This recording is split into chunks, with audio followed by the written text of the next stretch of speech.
রাজশাহীতে বাগান থেকে গুটি জাতের আম পাড়ার মধ্য দিয়ে শুরু হয়েছে বাজারজাত। এর মধ্য দিয়ে বাজারে উঠেছে এই মৌসুমের প্রথম আম।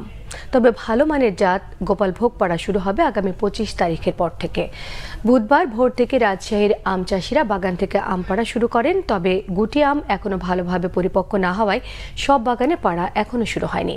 এর আগে গত বুধবার রাজশাহী জেলা প্রশাসনের আয়োজনে আম সংগ্রহ, পরিবহন, বিপণন এবং বাজারজাত মনিটরিং সংক্রান্ত সভায় বিভিন্ন ধরনের আম পাড়ার সময়সূচি ঘোষণা করা হয়।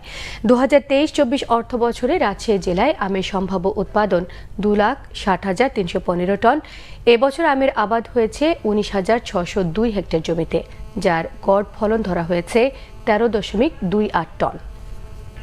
আগে আমরা এই ধরনের ছত্রাকনাশক কীটনাশকগুলো পরিহার করব, তাহলে এক মাস পরে সাধারণত যে কীটনাশক ছত্রাকনাশকগুলো আমরা ব্যবহার করি এটার যে টক্সিসিটি বা রেসিডুয়াল ইফেক্ট আমরা বলি সেটি 15 দিন 21 দিন পর্যন্ত থাকে। তো আমরা যদি এক মাস পরে হারভেস্ট করি তাহলে এই ফলগুলোতে এই ধরনের অসুবিধা আর থাকে না, যার ফলে আমাদের ফলটা নিরাপদ থাকবে।